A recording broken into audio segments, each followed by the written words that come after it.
Hello students, this is Surbhi Tiwari and you are watching your favorite educational channel Baghdad Brains.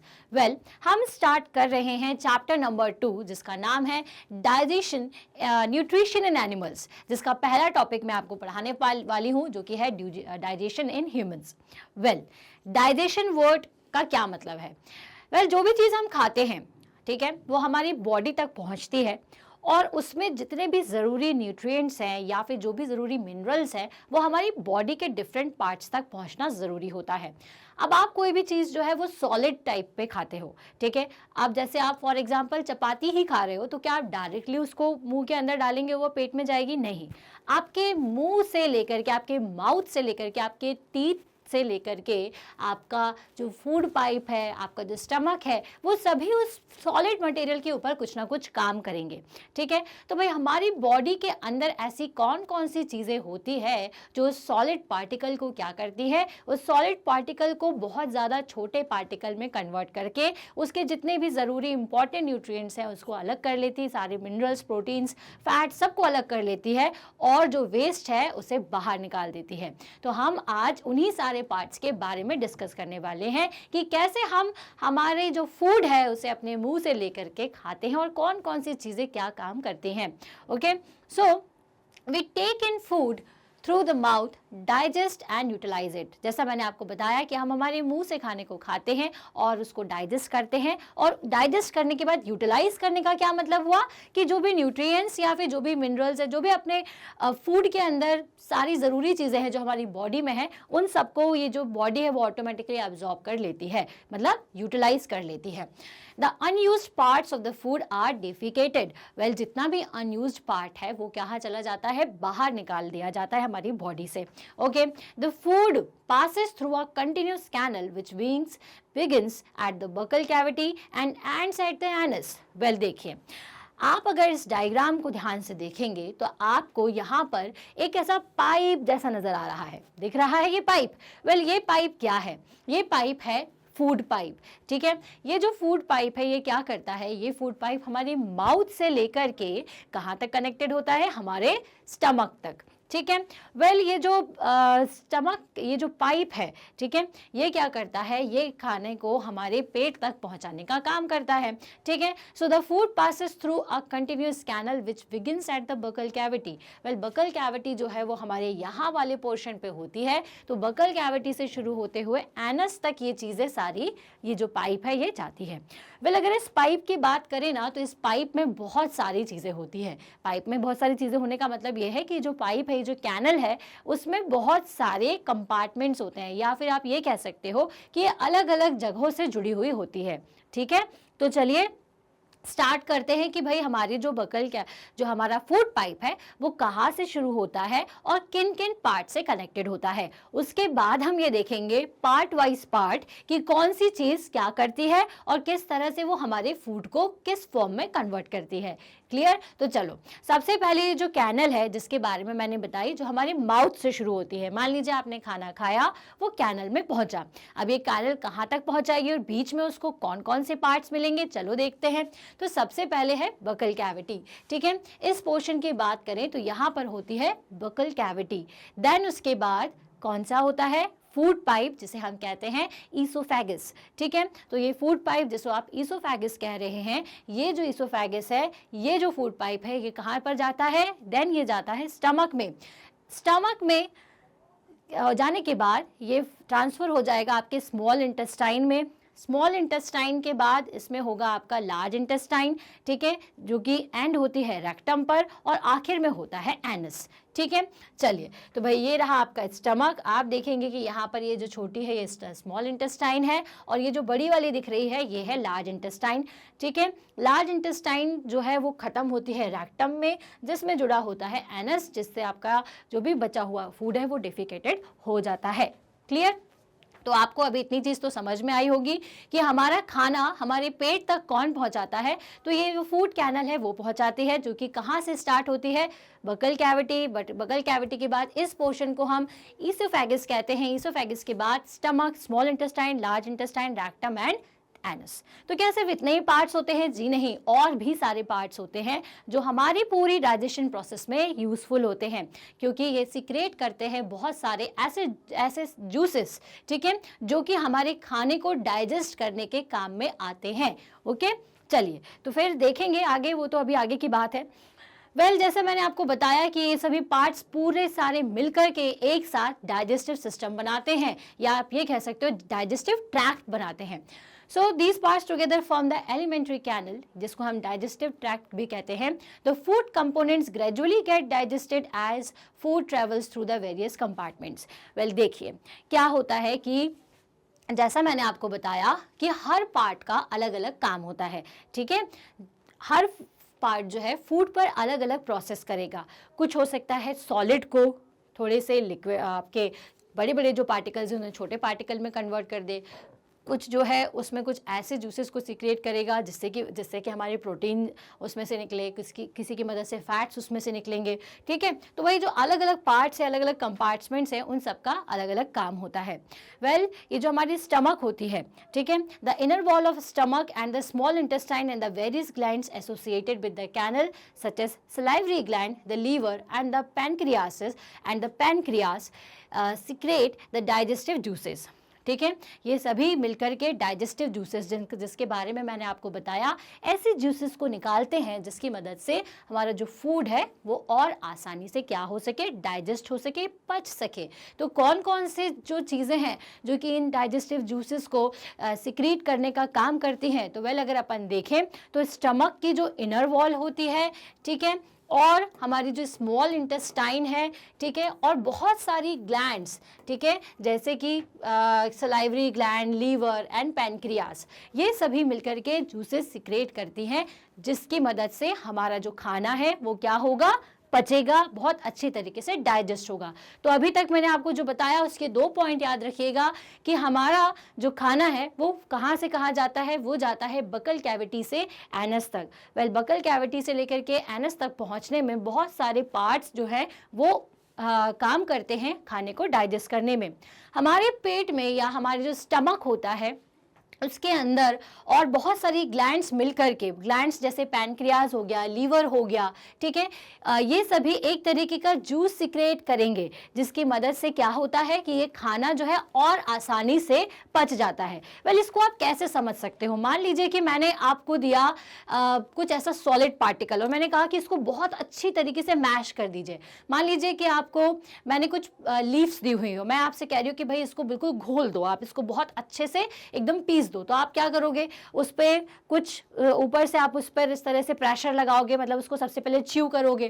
Then उसके बाद आप क्या करोगे, थोड़ा सा उसमें पानी मिलाओगे, है ना, ताकि वो क्या हो सके, बहुत अच्छी तरीके से सॉलिड से लिक्विड फॉर्म में या एक थोड़े से कैसे फॉर्म में, जो सा स्टिकी फॉर्म में कन्वर्ट हो जाए, ठीक है। तो यही कन्वर्जन करने के लिए कुछ जो जूसेस की जो रिक्वायरमेंट होती है, ठीक है, या फिर ऐसी चीज़ों की रिक्वायरमेंट जिससे अपना जो फूड है ना वो और ज़्यादा अच्छे से घुल मिल जाए, इन सारे जूसेस की ज़रूरत पड़ती है, जो कि ये सारी ग्लैंड से और हमारी स्मॉल इंटेस्टाइन के वॉल से हमें मिलता है, ठीक है। तो अभी घबराने की जरूरत नहीं है कि अरे ये क्या हो रहा है, हमें कुछ समझ में नहीं आ रहा है। तो अभी अपन ने स्टार्ट नहीं किया है पूरी प्रोसेस को, अभी तो ये शुरुआत है। सिर्फ ये जान रहे हैं हम कि हमारा जो खाना है वो हमारे बकल कैविटी से होता हुआ एनस तक पहुंचेगा, तो उसमें बहुत सारे कंपार्टमेंट्स काम करेंगे और सभी ये जो अपनी स्मॉल इंटेस्टाइन है और जो ग्लैंड्स है वो आपको कुछ तरीके के जूसेस देगी, जिसकी मदद से क्या होगा, जिसकी मदद से आपका खाना डाइजेस्ट होगा, ठीक है। सो The digestive juices convert the complex substances of food into simpler ones. Jin digestive juices की मैं बात कर रही हूँ वो क्या करते हैं, वो complex substances को छोटे छोटे small substances में convert कर देते हैं। The digestive tract and the associated glands together constitute the digestive system. ये जो पूरा ट्रैक है जिसके बारे में मैंने आपको बताया, जो मुंह से लेकर के एनस तक जाता है, ये पूरा ट्रैक्ट और जितनी भी ग्लैंड्स हैं, ठीक है, उनसे आने वाला जो जूस है वो सब मिलकर के एक पूरा डाइजेस्टिव सिस्टम बनाते हैं, क्लियर हुआ? तो आपको किस किस के बारे में पढ़ना है? सबसे पहले तो हम पढ़ेंगे डिफरेंट पार्ट्स के बारे में जो मुंह से एनस तक पहुंचते हैं, और इनके अलावा हमें और दूसरी चीज किसके बारे में पढ़ना है? हमें स्मॉल इंटेस्टाइन के बारे में पढ़ना है और लार्ज इंटेस्टाइन के बारे में, साथ ही साथ उन ग्लैंड्स के बारे में जो इस तरीके के जूसेस को सिक्रेट करती है जो कि हमारे खाने को पचाएंगे। क्लियर? तो आपके दिमाग में पिक्चर क्लियर हो गई है? तो चलिए शुरुआत करते हैं कि किस कौन कौन से डिफरेंट पार्ट्स होते हैं हमारे डाइजेस्टिव ट्रैक्ट में। तो जो भी खाना आपने खाया, सबसे पहले आप उसको कहाँ से लेंगे? आप उसे लेंगे माउथ से, ठीक है, जिसमें आप क्या होती है? Buccal cavity. तो ये बकल कैविटी का मतलब क्या होता है? वेल, आपको तो पता है कि अगर अपन अपने माउथ की बात करें तो उसमें दो चीज़ें इंपॉर्टेंट होती है। क्या? एक तो हमारी टीथ और दूसरी चीज़ टंग, ठीक है, और सलाइवा। ये सभी चीज़ें मिलकर के हमारा जो फूड है उसे आसानी से च्यू करने के, चबाने के काम में आते हैं और उसको एक सॉल्यूबल फॉर्म में, मतलब ऐसे फॉर्म में या तो कन्वर्ट कर देते हैं जिसको हम आसानी से सॉलो कर पाएं, निगल पाएं, ठीक है। तो सबसे पहले तो टीथ कौन कौन से होते हैं जरा आप सोचिए। तो हमारे जो दांत है आपने देखा होगा अलग अलग शेप और साइज के होते हैं। तो जो सामने वाले टीथ होते हैं उन्हें हम इंसीजर कहते हैं। उसके बाद जो थोड़े से नुकीले होते हैं वो कैनाइन टीथ्स होते हैं। उसके बाद प्रीमोलर और लास्ट में होता है मोलर। अब इन सबका काम अलग अलग है। जैसे सामने के दांतों से आप क्या करते हैं, किसी भी चीज को आप ऐसे करके तोड़ने का काम करते हैं। कट जैसे जिस चीज़ से आपको, जैसे आपको किसी ने चॉकलेट दिया, ठीक है, आप चॉकलेट को कैसे कट करोगे? इस तरह से। कैनाइन टीथ से आप किसी भी चीज़ को इस तरह से खींचते हैं, ठीक है। और मोलर और जो प्रीमोलर होते हैं उनका काम मिक्स होता है। ये दोनों मिलकर के खाने को अच्छी तरीके से चबाने के और च्यू करने के, या अपन च्यू करने के काम में आते हैं। क्लियर? सो वेल, माउथ के पहले तो जो अपना पार्ट है वो टीथ्स हैं। तो टीथ्स के बारे में जैसा मैंने आपको बताया, food is taken into the body through the mouth. जो भी फूड है माउथ से ही लेंगे अपन, है ना। तो जो भी पॉइंट मैंने आपको बताए हैं एक बार स्क्रीन पर उनको आप अच्छे तरीके से देख लें। एक बार मैं आपको रिपीट करती हूँ। The process of taking food into the body is called the ingestion, ठीक है। सबसे पहली प्रोसेस जो हमारी फूड लेने की प्रोसेस होती है वो कहलाती है इंजेशन। जैसे हम फूड को हमारे माउथ तक लेके जाते हैं तो उसका मतलब आपने कौन सी प्रोसेस करी है? इंजेशन की प्रोसेस, ठीक है। सो इंजेशन की प्रोसेस, इंजेशन जो प्रोसेस है इसको आपको याद रखना है। We chew the food with the teeth and break it down mechanically into small pieces. Each tooth is rooted in a separate socket in the gums. Our teeth vary in appearance and perform different functions. Accordingly, they are given the different names. Well, जैसा मैंने आपको बताया कि आपको जब digestion in humans बताना है तो सबसे पहला पॉइंट क्या आएगा? Mouth, the mouth and buccal cavity. तो जब आप खाने को खाते हो, ठीक है, तो उस प्रोसेस को हम इंडाइजेशन कहते हैं, इंजेशन कहते हैं, ठीक है। खाने की प्रोसेस क्या होगी? माउथ में लेने की प्रोसेस इंजेशन। अब इंजेशन की प्रोसेस में क्या होता है? हमारे टीथ्स काम करते हैं। टीथ क्या करते हैं? खाने को मैकेनिकली छोटे छोटे सब्सटेंसेस में तोड़ देते हैं। फिर आपको ये पॉइंट याद रखना है कि आपको और बताना है टीथ्स के शेप्स एंड साइज के बारे में बता दीजिए। इसके बाद आप और क्या बताएंगे कि हमारा जो एक एक टूथ है वो एक एक गम डिफरेंट सॉकेट्स में कनेक्टेड होता है और हर टीथ जो है वो अलग अलग तरीके का काम करता है। क्लियर? ये मैं आपको पॉइंट्स बता चुकी हैं। अब भाई आपने खाने को चबा लिया बेहतर तरीके से, आपके सारे टीथ्स ने उसको किसी ने खींच करके, चबा करके, तोड़ करके आपने अपने फूड को अपने मुंह में ले लिया और च्यू कर लिया। च्यू करने के बाद आप क्या करते हो? उसको सॉलो करते हो। सॉलो करते हो तो कहाँ जाता है ये जाता है फूड पाइप में, जिसको हम क्या कहते हैं? ईसोफेगस। क्या कहते हैं? Oesophagus.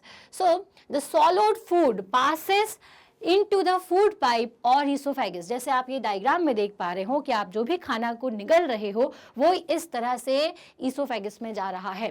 So the food pipe runs along the neck and the chest, ठीक है, नेक से लेकर के चेस्ट के बीच में रन करती है। अब ये फूड पाइप में जो भी खाना जाता है, आप सोचेंगे कि भाई ये कैसे नीचे पहुंच जाता है। तो एक तरीके से इंटरनल वाइब्रेशन आपके फूड पाइप में होते हैं जिसकी मदद से जो खाना है वो नीचे तक धीरे धीरे चला जाता है, ठीक है। क्या होते हैं? इंटरनल मूवमेंट्स की वजह से जो भी फूड पाइप के अंदर खाना है वो आप जैसे ही सॉलो करते हो, सॉलो करोगे तो आप अपने सलाइवा के साथ एक फोर्स लगा रहे हो तो वो यहाँ पहुँच गया। अब यहाँ से कैसे जाएगा? यहाँ तो आप कोई फोर्स नहीं लगा रहे हो। तो इंटरनल पाइप के मूवमेंट की वजह से ही वो धीरे धीरे खाना जो है वो नीचे की तरफ जाता है, ठीक है। एक ज़रूरी और पॉइंट जो कि आपको ध्यान में रखना है, जो आपने कभी कभी महसूस भी किया होगा कि आपका कभी कभी आपको वॉमिट हो जाती है। तो वॉमिट किस वजह से होती है कि हमारा स्टमक जो है वो फुल हो जाता है और वो और ज़्यादा फूड को अंदर नहीं लेना चाहता। तो इस वजह से क्या होता है, फूड पाइप के अंदर जो भी खाना या फूड आपका रह जाता है वो एज अ वॉमिट बाहर निकल जाता है। तो वही पहला जो हमारा पॉइंट है वो है आपका, जो आपका दूसरा पॉइंट है वो है फूड पाइप या फिर ईसोफेगस, जिसके बारे में आपको क्या ध्यान में रखना है। जो ईसोफेगस है, जो आपका फूड पाइप है, वो हमारे खाने को हमारे स्टमक तक पहुंचाने का काम करता है। ये नेक से लेकर के चेस्ट तक रन करेगा और इसमें क्या होता है, इसमें इंटरनल वॉल की मदद से कुछ इसके मूवमेंट्स होते हैं, इसकी ही वॉल के मूवमेंट से, जिससे खाना है जो है वो धीरे धीरे फूड पाइप से होता हुआ स्टमक तक पहुंच जाता है। ठीक है, तो और फूड पाइप का जो इम्पॉर्टेंट पॉइंट है वो आपको ये ध्यान में रखना है कि जब भी हमें वॉमिट होती है तो जनरली जो हमारे फूड पाइप के अंदर खाना एक्स्ट्रा हो जाता है, फंस जाता है और वो स्टमक नहीं लेता है आगे की तरफ, तो वो बाहर आ जाता है। तो इस पॉइंट को भी याद रखिएगा कि at times the food is not accepted by your stomach and it is vomited out. Okay, तो देन अब भाई आपने मुंह के बारे में पढ़ लिया कि आपने खाना अपने टीथ्स की मदद से च्यू किया प्रॉपर तरीके से, टंग की मदद से आपको उसका टेस्ट भी आ गया। अब क्या हुआ, आपका जो फूड है वो कहाँ गया, फूड पाइप में। फूड पाइप के इंटरनल मूवमेंट से अब खाना कहाँ पहुँच गया है, स्टमक में। तो अब बारी किसकी आती है, अब बारी आती है स्टमक की। तो पहले आपको ये जे शेप का स्टमक एक दिख रहा है, ये जे शेप्ड का ही हमारा स्टमक होता है, इसलिए हम इसको जे शेप्ड स्टमक भी कहते हैं। तो भाई ये स्टमक में एक्चुअल में क्या होता है, तो देखिए भाई स्टमक का जो एक एंड होता है वो कनेक्टेड होता है हमारे फूड पाइप से, और जो दूसरा एंड होता है ये वाला जो एंड है जहाँ से उसमें खाना आ रहा है फूड पाइप से, और दूसरा एंड कनेक्टेड होता है स्मॉल इंटेस्टाइन में। ठीक है, अब स्टमक का क्या काम होता है, तो स्टमक में क्या होता है, कई तरीके के जूसेस ये भी क्या करेगा, सिक्रेट करता है। ओके, ये जो जूसेस है ये क्या करते हैं, हमारे खाने को पचाने का, डाइजेस्ट करने का काम करते हैं। इसके इनर वॉल के अंदर से ये जूसेस आते हैं जो कि क्या क्या काम करते हैं। तो भाई इसके अंदर आप देखेंगे स्टमक में तो आपको 3 तरीके की चीज़ें देखने को मिलेगी। एक तो म्यूकस, दूसरा ये प्रोड्यूस करता है आपका हाइड्रोक्लोरिक एसिड, और डाइजेस्टिव जूसेस। अब ये म्यूकस का क्या काम है, डाइजेस्टिव जूसेस का क्या काम है, और हाइड्रोक्लोरिक एसिड का क्या काम है, ये पॉइंट आपको बहुत अच्छे से याद रखना है। ठीक है, तो पहले आपको सबसे पहला पॉइंट क्या याद रखना है कि जो भी खाना हम खाते हैं फूड पाइप से वो स्टमक में जाता है। स्टमक जे शेप का है, उसके अंदर जो कई तरीके के जो जूसेस है वो सीक्रेट होते हैं, जिसमें से मतलब जो 3 तरीके के जूसेस सीक्रेट होते हैं उसमें पहला है म्यूकस, फिर है आपका हाइड्रोक्लोरिक एसिड और डाइजेस्टिव जूसेस। म्यूकस का काम क्या होता है, म्यूकस का काम, एक म्यूकस मतलब थोड़ा चिपचिपा टाइप का मटेरियल। तो ये जो म्यूकस है वो क्या करता है, हमारे जो पेट है, हमारा जो स्टमक है, उसकी जो इनर वॉल है उसको प्रोटेक्ट करने का काम करता है। हाइड्रोक्लोरिक एसिड क्या करता है, अगर मान लीजिए कि खाने के टाइम पर कोई जर्म्स हमारे पेट के अंदर आ गए हैं तो ये जो हाइड्रोक्लोरिक एसिड है उसको किल करने का काम करेगा। और डाइजेस्टिव जूसेस क्या करेंगे, प्रोटीन को डाइजेस्ट करने का काम करते हैं। फूड के फॉर्म में जो प्रोटीन आता है उसको डाइजेस्ट करेंगे। ठीक है, तो स्टमक के का मेन काम यही है। तो जो इंपॉर्टेंट पॉइंट आपको याद रखना है, क्या याद रखना है, the stomach is a thick walled bag, एक तरीके का थिक वॉल्ड बैग है ये। It is shaped is like flattened J and it is the widest part of the alimentary canal। हमारी जो पूरी कैनल है, एलिमेंट्री कैनल का मतलब फिर से याद दिला दूं, हमारे माउथ से लेकर के, ओके, हमारे माउथ से लेकर के हमारे एनस तक जो पूरी कैनल जाती है डिफरेंट पार्ट से होते हुए, उसका जो सबसे बड़ा पार्ट जो है वो क्या है, हमारा स्टमक। ओके, देन उसके बाद ये क्या करता है, स्टमक जो है वो फूड पाइप से अपने खाने को रिसीव करता है। It receives the food from the food pipe at one end and open it into the small intestine at the other end, और स्मॉल इंटेस्टाइन के दूसरे एंड पर जाकर के ये मतलब स्मॉल इंटेस्टाइन में खुलता है। इनर वॉल जो होती है उसमें कई तरीके के जूसेस ये सीक्रेट करता है, जैसे कि mucus, hydrochloric acid and digestive juices. Mucus का काम क्या है, तो ये पॉइंट भी आप ध्यान रखिएगा। The mucus protect the lining of the stomach, तो म्यूकस है वो हमारे स्टमक की लाइनिंग को प्रोटेक्ट करेगा। Acid kills many bacteria that enter along with the food and make the medium in the stomach acidic and help the digestive juices to act.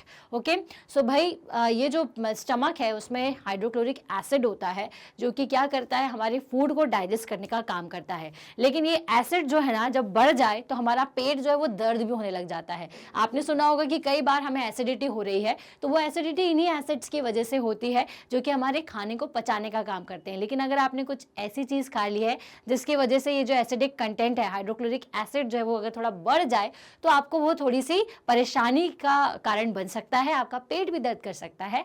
तो उसके लिए फिर हम क्या करते हैं, उसके लिए फिर हम ऐसी चीज़ें लेते हैं जो कि इस एसिड को कम कर सके, जैसे कि मिल्क ऑफ मैग्नीशिया। खैर वो बात की बात है, फिलहाल हमें ये ध्यान में रखना है कि जो एसिड है वो जो हमारे पेट के अंदर है वो डाइजेस्ट करने का काम करता है। Digestive juices breaks down the protein into the simpler substance. अब हमारे खाने में प्रोटीन्स होते हैं तो उसको छोटे छोटे सब्सटेंसेस के फॉर्म में कन्वर्ट करने का काम कौन करेंगे, ये डाइजेस्टिव जूसेस। तो क्लियर हुआ स्टमक की कहानी यहाँ पर। अब स्टमक के बाद जो हमारा खाना है जो कि थोड़ा बहुत डाइजेस्ट हो चुका है, उसमें उसके जो प्रोटीन है वो स्मॉल सब्सटेंस में अब कन्वर्ट हो चुके हैं, तो अब ये खाना कहाँ जाएगा, वेल ये खाना जाएगा आपके स्मॉल इंटेस्टाइन में। ओके, तो स्मॉल इंटेस्टाइन आप बस कहने के लिए स्मॉल है, लेकिन हमारे पेट में अगर दो तरीके की इंटेस्टाइन है, एक तो स्मॉल और दूसरी लार्ज, तो स्मॉल जो है वो बहुत लंबी होती है। आपको पता होना चाहिए कि इसकी जो लेंथ है वो होती है 7.5 मीटर लॉन्ग। ठीक है, सो अब इंटेस्टाइन का क्या काम है, स्टमक ने तो खाने को डाइजेस्ट कर दे तो फिर इंटेस्टाइन में क्यों गया। वेल देखिए, हमारा जो स्टमक है वो पूरी तरीके से खाने को डाइजेस्ट नहीं करता। ठीक है, अब स्मॉल इंटेस्टाइन के अंदर जो है ना, जब खाना आ जाता है तो अब फाइनली बिल्कुल डाइजेशन जो होगा ना वो स्मॉल इंटेस्टाइन के अंदर होगा। स्मॉल इंटेस्टाइन ना बहुत सारी ग्लैंड से कनेक्टेड हो, ठीक है, या आप ये कह सकते हो कि बहुत सारी ग्लैंड्स जो है वो इसको बहुत जूसेस गिफ्ट में देती हैं। ठीक है, जैसे पैनक्रियाज हो गया, गॉल ब्लैडर है यहाँ पर, ठीक है, लीवर है, तो ये सभी ना इसको बहुत सारे जूसेस देती हैं जिसकी मदद से ये खाने को ना बहुत अच्छी तरीके से और अच्छी तरीके से डाइजेस्ट कर लेगा और अच्छे से फैट्स को इन सबको हटा देगा। क्लियर हुआ। चलो तो भाई अब आ जाते हैं अपने स्मॉल इंटेस्टाइन पे, जिसको मैंने सबसे पहला पॉइंट आपको क्या याद रखना है, सबसे पहला पॉइंट आपको ये याद रखना है कि ये 7.5 मीटर लॉन्ग होती है। ये अब कहाँ से जुड़ी होती है, वेल हमने सबसे पहले माउथ से खाना खाया, वो गया हमारी फूड पाइप में, फूड पाइप से स्टमक में, स्टमक के बाद जा रहा है स्मॉल इंटेस्टाइन में। तो ये कहाँ से खाना लेता है, ये लेता है स्टमक से। तो it receives the food from the stomach and then उसके बाद क्या होता है कि जैसा मैंने आपको बताया था कि इसमें बहुत सारे ग्लैंड्स मिलकर के इसको जूसेस देते हैं। ठीक है, so it receive the secretion from the liver and the pancreas. ठीक है, वेल इसको लीवर और पैनक्रियास जो है वो बहुत सारे जूसेस सीक्रिएट करते हैं, बहुत सारे नहीं मतलब 2 तरीके के जूसेस सीक्रिएट करते हैं। इसके अलावा भी क्या होता है, जैसे कि स्टमक की वॉल से हमें जूसेस सीक्रेट होते थे, जैसे म्यूकस होता था, उसी तरीके से स्मॉल इंटेस्टाइन भी सीक्रेट करती है कुछ जूसेस को। ठीक है, मतलब उसकी जो वॉल होती है वो द लीवर। अब देखिए इसको कहाँ कहाँ से जूसेस मिलते हैं, तो मैंने आपको बताया लीवर से, पैनक्रियास से और उसकी खुद की वॉल से। स्टमक में तो 3 तरीके के थे, एक तो म्यूकस, हाइड्रोक्लोरिक एसिड और डाइजेस्टिव जूसेस, जो कि क्या करेंगे, प्रोटीन को स्मॉल सब्सटेंस में तोड़ देंगे। अब बारी किसकी आई है, स्मॉल इंटेस्टाइन की। स्मॉल इंटेस्टाइन कैसी है भैया, 7.5 मीटर लॉन्ग है। अब क्या होता है कि इसको तो बहुत सारे जूसेस लीवर दे रहे हैं और पैनक्रियाज दे रहे हैं और खुद के अंदर भी इसके अंदर एक जूस है। तो वेल लीवर जो है उसके बारे में थोड़ी जानकारी ले लेते हैं कि लीवर क्या है। यहाँ पर आप देख रहे होंगे कि आपको रेड कलर का, ठीक है, ब्राउन रेड कलर का एक ब्राउनिश सा, रेडिश सा, ब्राउन रेडिश सा एक स्ट्रक्चर दिख रहा है, ये कहलाता है आपका लीवर। ठीक है, सो ये आपकी सबसे लार्जेस्ट ग्लैंड होती है आपकी बॉडी की, ये पॉइंट आपको याद रखना है। ठीक है, it is the largest gland in the body, ये हमारी बॉडी की लार्जेस्ट ग्लैंड होती है और ये कुछ ऐसे जूसेस सीक्रेट करती है जिसकी मदद से हमारी स्मॉल इंटेस्टाइन बेहतर तरीके से फूड को डाइजेस्ट करे।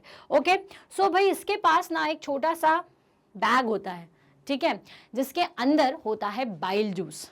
ठीक है, अब जैसे डायग्राम में देख पा रहे होंगे कि लीवर क्या काम है लीवर का, ये सबसे बड़ी ग्लैंड है, सबसे पहले तो ये याद रखना आपको हमारी बॉडी की।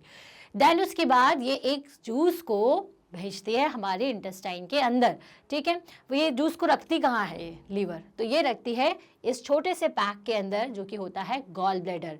It secrete the bile juice that is stored in a sac called the gall bladder.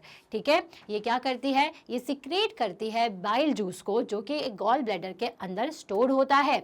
The bile plays an important role in the digestion of fats. क्या पॉइंट अब याद रखने का है कि भाई फैट को कौन डाइजेस्ट करने का काम करता है, तो यही जो बाइल जूस है जो कि गॉल ब्लैडर से आपके स्मॉल इंटेस्टाइन तक आ रहा है, वो जूस फैट को डाइजेस्ट करने का काम करता है। द पैनक्रियास, उसके बाद अब लीवर के बारे में बात हो गई। मैंने आपको क्या बताया कि जो स्मॉल इंटेस्टाइन है उसको दो लोग हेल्प करते हैं, एक तो लीवर और पैनक्रियास।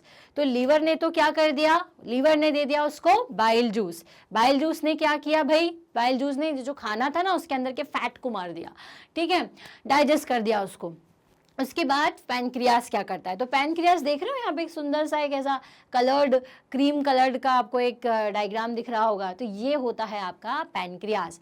तो the pancreas is a large cream coloured gland located just below the stomach, क्योंकि स्टमक के जस्ट नीचे होती है। पैनक्रियास क्या करती है, पैनक्रियाटिक जूस को सिक्रिएट करती है।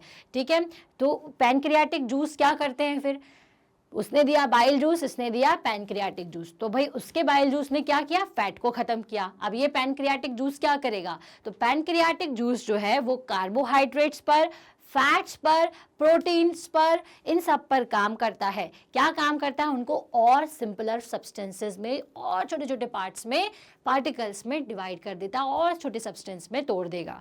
क्लियर हुआ, तो ये pancreatic juice carbohydrates, fats, protein इन सब पर काम करेगा। काम करने का मतलब है छोटे छोटे सब्सटेंस में उसको तोड़ देगा। क्लियर हुआ, तो हमने अभी किसके बारे में पढ़ रहे हैं, हम पढ़ रहे हैं स्मॉल इंटेस्टाइन के बारे में। क्या कहानी क्लियर की मैंने आपको कि स्मॉल इंटेस्टाइन जो है ना वो बहुत लंबी होती है, 7.5 मीटर लंबी होती है। इसके अंदर, स्मॉल इंटेस्टाइन के अंदर बहुत सारे जूसेस सीक्रिएट होते हैं ताकि जो फूड है वो प्रॉपर तरीके से डाइजेस्ट हो जाए। अब भाई वॉल, जो स्मॉल इंटेस्टाइन है उसकी खुद की वॉल से भी कुछ जूसेस सीक्रेट होते हैं और साथ ही साथ इसको हेल्प करता है लीवर और पैनक्रियास। लीवर हमारी बॉडी की सबसे बड़ी ग्लैंड होती है। ये कैसे हेल्प करता है, तो भाई इसके अंदर होता है बाइल जूस जो कि एक गॉल ब्लैडर, जो कि एक सैक की तरह होता है, उसके अंदर इसको स्टोर करता है। ये जो बाइल जूस है ये किसको किल करता है, ये फैट्स को क्या करेगा, डाइजेस्ट करने का काम करेगा। और जो आपका पैनक्रियाज है वो पैनक्रियाटिक जूस देता है जिसकी मदद से कार्बोहाइड्रेट्स और जो प्रोटीन्स हैं, ठीक है, जो फैट्स है वो सब पे काम करता है, वो सबको वो और छोटे छोटे सब्सटेंसेस में, स्मॉल सब्सटेंसेस में तोड़ देता है। Clear, so the partially digested food, अब क्या हो चुका है कि इतना खाना आपका जो है वो स्मॉल इंटेस्टाइन के अंदर है वो पार्शियली डाइजेस्टेड हो चुका है। ठीक है, the partially digested food now reaches the lower part of the small intestine where the intestinal juices completes the digestion of all the component of foods। ठीक है, वेल अब ऊपर से ये जो आपकी स्मॉल इंटेस्टाइन जो है वहाँ से जो फूड है वो उसके नीचे की तरफ आ जाता है जहाँ पर और सारे जूसेस वाके जो भी रहते हैं सीक्रिएट होते हैं और वो सब भी उसको पूरी तरीके से डाइजेस्ट कर देते हैं। The carbohydrates get broken into simple sugar. अब भाई आपने ये तो सोचा ही होगा कि मैम ने बताया कि भाई कार्बोहाइड्रेट्स पर, फैट्स पर, प्रोटीन्स पर ये सब जूसेस सीक्रेट होकर के काम करते हैं। तो भाई क्या काम करते हैं, तो जो कार्बोहाइड्रेट्स है ना वो आपके सिंपल शुगर जैसे कि ग्लूकोज में कन्वर्ट हो जाएगा। किसमें, ग्लूकोज में। हमारी बॉडी को खाने से ग्लूकोज मिलता है ना, जो भी कई चीज़ अपन ऐसी खाते हैं। तो जो कार्बोहाइड्रेट्स अगर आप खाएंगे तो वो आपको ग्लूकोज देंगे। ठीक है, एंड जो फैट है वो आपके हो जाएंगे फैटी एसिड्स में एंड ग्लाइक्रॉल में। ठीक है, फैट्स जिसकी वजह से आप मोटे हो जाते हैं तो वो ग्लाइक्रॉल और फैटी एसिड्स में कन्वर्ट हो जाता है। प्रोटीन्स जो है वो अमीनो एसिड्स में कन्वर्ट हो जाते हैं। ठीक है, तो अभी सोचेंगे ये एसिड्स ये तो हमें नुकसान पहुंचाएंगे, तो जी नहीं, ये सारे एसिड्स जो है वो आपके खाने के लिए ज़रूरी है, आपके फूड के डाइजेशन के लिए ज़रूरी है। ठीक है, तो फैट किस में कन्वर्ट हो गया, फैटी एसिड्स में, आपका प्रोटीन अमीनो एसिड्स में। क्लियर, चलिए, तो ये पॉइंट अपन और आगे डिस्कस करेंगे। फिलहाल हमारे लिए क्या ज़रूरी था, हमारे लिए ये ज़रूरी था कि जो हमारा फूड है वो कहाँ से कहाँ गया। भाई अभी तक की कहानी बता देती हूँ, बिल्कुल ख़त्म होने वाली है ये स्टोरी। तो आपने खाना खाया, वो आपके फूड पाइप में गया, फिर गया वो स्मॉल इंटेस्टाइन में। स्मॉल इंटेस्टाइन की जो वॉल है उससे, ठीक है, एक म्यूकस नाम का और भी वो दूसरे से डाइजेस्टिव जूसेस इसमें सीक्रेट होते हैं, ठीक है, जो कि क्या करते हैं, खाने को स्मॉल सब्सटेंस में कन्वर्ट कर देते हैं और वो जाता है सिर्फ स्मॉल इंटेस्टाइन में। स्मॉल इंटेस्टाइन जो कि खुद की वॉल से भी कई तरीके के जूस को सीक्रेट करती है, वो खाने को पचाएगी और लीवर और पेनक्रियास की हेल्प से उसके अंदर जो भी फैट्स हैं या प्रोटीन्स हैं उनको छोटे छोटे सब्सटेंस में तोड़ने का काम करेगी, ठीक है। वेल, लीवर ने उसको दिया बाइल जूस, पेनक्रियास ने पैनक्रियाटिक जूसेस दिए ताकि कार्बोहाइड्रेट, प्रोटीन्स, फैट सब कुछ जो है वो छोटे छोटे टुकड़ों में टूट जाए। अब स्मॉल इंटेस्टाइन के अपर पोर्शन में ये सारी चीजें आई, फिर धीरे धीरे खाना खिसक करके उसके लोअर पार्ट में आ जाता है जहां पर वो और ज्यादा डाइजेस्ट हो जाता है। अब भाई इसके बाद क्या हो जाता है, वेल, अब यह जो खाना बन के तैयार हो गया है नीचे की तरफ स्मॉल इंटेस्टाइन में, तो अब इसमें होती है एब्जॉर्प्शन की प्रोसेस, ठीक है। तो अभी हम किसके बारे में ही पढ़ रहे हैं, अभी अपन स्मॉल इंटेस्टाइन के बारे में ही पढ़ रहे हैं। तो जिसमें मैं क्या बता रही हूँ अब आपको कि खाना जो है वो डाइजेस्ट होके थोड़ा नीचे चला गया है, अब होगा उसमें absorption. So absorption in the small intestine, है ना। अब जो भी डाइजेस्टेड फूड है, अब खाना पच गया, ठीक है। अब अपन ने खाना क्यों खाया, ताकि वो हमारे अंदर जाए और हमें क्या मिले, एनर्जी मिले। एनर्जी कैसे मिलेगी, जब जितने भी न्यूट्रिएंट्स हैं वो हमारी बॉडी तक पहुंचेंगे। न्यूट्रिएंट्स किससे मिलेंगे, फूड से। तो जो फूड आपने बिल्कुल तैयार कर लिया है, बिल्कुल डाइजेस्ट हो चुका है, अब उसमें से न्यूट्रिएंट्स जो है वो एब्जॉर्ब होंगे। तो कैसे होते हैं, the digested food can now pass into the blood vessels in the wall of the intestine, ठीक है। वेल, हमारी जो इंटेस्टाइन की वॉल होती है उसमें होते हैं ब्लड वेसल्स, ठीक है। This process is called the absorption, है ना। अब ये इंजेक्शन हो चुका, अब एब्जॉर्प्शन, ठीक है। सो वेल, ये एब्जॉर्प्शन की प्रोसेस जिसमें हम क्या करते हैं, खाने के जो भी जरूरी न्यूट्रिशंस है, हमारा जो बॉडी है उसे एब्जॉर्ब कर ले। The inner wall of this small intestine have the 1000 of finger like outgrowths. These outgrowths are called the villi, ठीक है, जिसको अपन सिंगुलर विलस भी कहते हैं। तो वेल देखिए, आपकी जो इंटेस्टाइन है, ठीक है, इनर वॉल जो होती है इंटेस्टाइन की, उसमें बहुत सारी ऐसे फिंगर लाइक कुछ इस तरह की, ठीक है, छोटी छोटी इस तरह से की फिंगर लाइक विलीज होती हैं।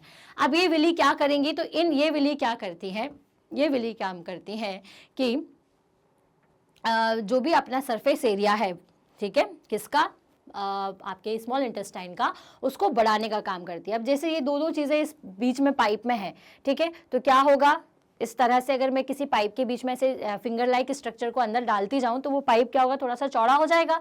तो यही काम ये जो विलीज है ये करती हैं। ये क्या करती हैं, they will increase the surface area for the absorption of the digested food. क्या हो सके कि जो आपकी स्मॉल इंटेस्टाइन है ना, वो ब्लड वेसल्स को प्रॉपर तरीके से डाइजेस्टेड फूड को पास कर सके, ठीक है, ब्लड वेसल्स को प्रॉपर तरीके से फूड को ट्रांसफर कर सके। तो इसके लिए जो विलीज है वो एक सरफेस एरिया बना देती है, थोड़ा सा इंटेस्टाइन को और इंक्रीज कर देती। सो ये जो विलीज है कुछ इस तरह से आप देख सकते हो कि कुछ ऐसा विलीज होती है और इनके अंदर जो ब्लड वेसल्स है ना वो कुछ इस तरह का नेटवर्क बनाए होते हैं, ठीक है। तो ये विलीज क्या करती हैं, इन तक फूड जो है इनकी सरफेस से प्रॉपर तरीके से चला जाए, स्मॉल इंटेस्टाइन से होता हुआ, तो एक बीच में इंटेस्टाइन के सरफेस एरिया को, मान लीजिए इंटेस्टाइन है ये बाहर, तो इस तरह से सरफेस एरिया बढ़ा देती हैं ताकि ये जो ब्लड वेसल्स है आसानी से जो भी इंपॉर्टेंट आपके एसिड्स है, ठीक है, जो भी इंपॉर्टेंट चीज़ें हैं उनको एब्जॉर्ब कर सकें, ठीक है। सो क्या ज़रूरी पॉइंट अब आपको याद रखना है कि हर एक जो विली है, ठीक है, उसमें एक नेटवर्क होता है जिसके अंदर थिन और स्मॉल ब्लड वेसल्स इसके सरफेस के पास होते हैं। The surface of the villi absorb the digested food material, ठीक है। विलीज जो होती हैं वो डाइजेस्टेड फूड मटेरियल्स को इस तरह से अपने पास एब्जॉर्ब करके रखती है कि वो ब्लड वेसल्स तक चले जाएं। The absorb substances are transport via the blood vessels to the different groups of the body where they are used to build complex substances such as proteins required by the body, ठीक है। अब ये जो blood vessels है ये तो हमारी पूरी बॉडी में कनेक्टेड है, ठीक है। तो वेल यहाँ विलीज से जो भी खाना एब्जॉर्ब हुआ है विली के ऊपर उसकी सरफेस पर, वहाँ से ब्लड वेसल्स तक जाता है जो कि हमारे डिफरेंट ऑर्गन्स तक पहुँच जाएगा। तो भाई एब्जॉर्प्शन और एसिमिलेशन, ये सारी प्रोसेस जो है डाइजेशन की वो मैं आपको और आगे 4 पॉइंट्स बताऊंगी जो कि आपको याद रखने हैं, ठीक है। तो वो सारी प्रोसेस जो है वो हमारे स्टमक के अंदर ही होती है, ठीक है।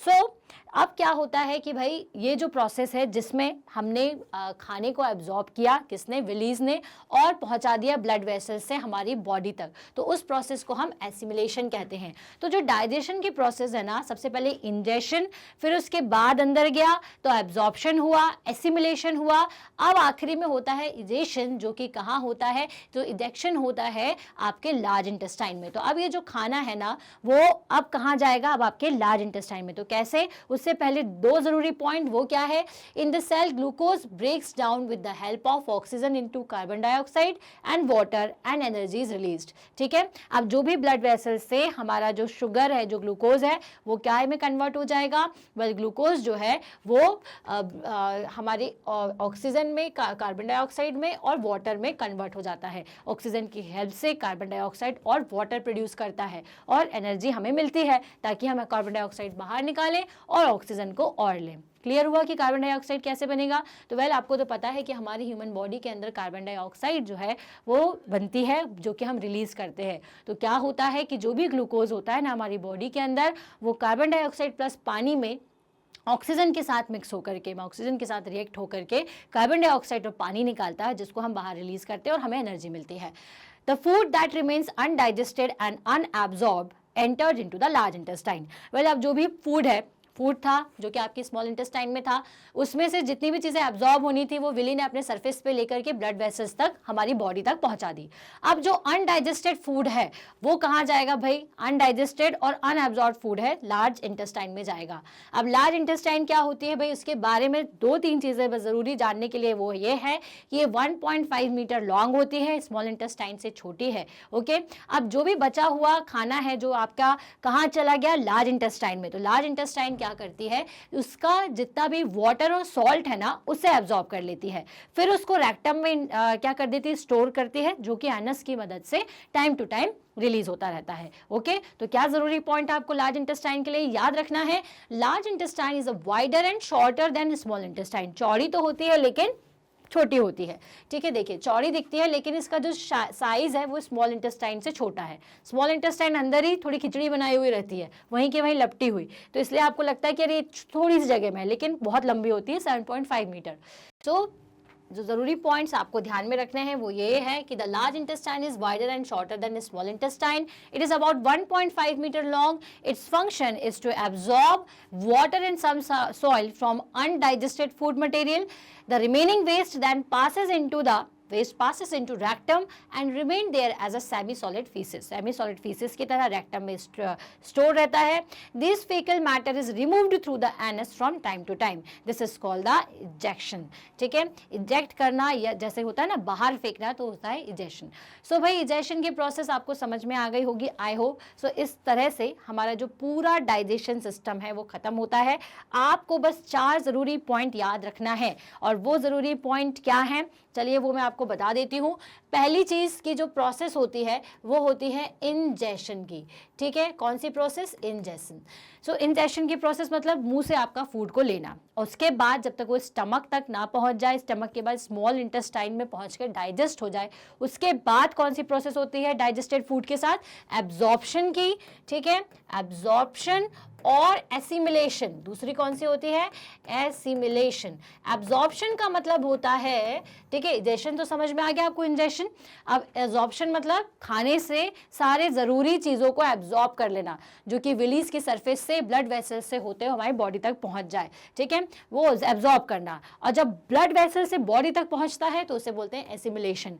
आखिर में जो आपका अनडाइजेस्टेड फूड है लार्ज इंटेस्टाइन में जब जाता है, तो जब लार्ज इंटेस्टाइन उसके बचे कुचे पानी को और सॉल्ट को एब्जॉर्ब करके रेक्टम तक उसे पहुंचा देती है, जहां पर वो फीसिस के फॉर्म में स्टोर रहता है, तो वहां पर उसके बाद एनस के थ्रू जो प्रोसेस होती है उसे कहते हैं इजेशन। ठीक है, इजेशन। क्लियर? तो ये सारी प्रोसेस से आपका जो कंप्लीट डाइजेशन सिस्टम है वो कंप्लीट होता है। ओके, तो आई होप आपको ये सारी प्रोसेस और हमारे सारे जितने भी पार्ट्स हैं बॉडी के जो कि डाइजेशन में हेल्प करते हैं उनके बारे में आपको समझ में आ गया होगा। ओके, तो मैं मिलूंगी अब मेरी नेक्स्ट वीडियो में। अगर आपने कुछ प्रीवियस वीडियोस नहीं देखे हैं इस चैप्टर से रिलेटेड या कुछ और चैप्टर से रिलेटेड, तो आप देख सकते हैं www.magnetbrains.com पर जाकर के। जस्ट आपको www.magnetbrains.com डालना है। जैसे ही आप उस पर क्लिक करते हैं तो आपको एक स्क्रीन दिखेगी नीचे जिसमें क्लासेस हैं। क्लासेस को सिलेक्ट करिए। सिलेक्ट करने के बाद आप देखेंगे कि आपको हर सब्जेक्ट के कुछ फोल्डर्स नजर आ रहे हैं। आपको जस्ट क्या करना है सब्जेक्ट को पढ़ने के लिए, वॉच नाउ पर जाना है। वॉच नाउ पर जैसे ही जाओगे ना तो आपको नीचे चैप्टर्स की लिस्ट दिखेगी। उस चैप्टर की लिस्ट में टॉपिक्स हैं, सब टॉपिक्स हैं, तो जो भी पढ़ना है जस्ट उस पर क्लिक करें और आपको वीडियो दिख जाएगा। वीडियो को पूरा ज़रूर देखिए क्योंकि जब तक पूरा नहीं देखेंगे ना तो कोई टॉपिक समझ में नहीं आएगा। तो टॉपिक को जब आप समझ लें, आपको पसंद आए तो लाइक करिए, कमेंट करके ज़रूर बताइए और हमारे चैनल को सब्सक्राइब करें ताकि जो भी रिसेंट अपडेट है वो आप तक पहुंच जाए। इसे शेयर करें अपनी सेम क्लास के दोस्तों के साथ और उनके साथ जो कि किसी और क्लास में है, क्योंकि हम हर क्लास की एजुकेशन दे रहे हैं, मतलब from kindergarten to class 12th, वो भी 100% फ्री। इसके अलावा भी बहुत सारे कोर्सेज हैं कॉम्पिटिटिव एग्जाम से रिलेटेड, वो सभी आप हमारी वेबसाइट या चैनल पर जाकर के देख सकते हैं। तो मैं मिलती हूँ मेरी नेक्स्ट क्लास में। तब तक के लिए stay happy, stay healthy. Thank you so much.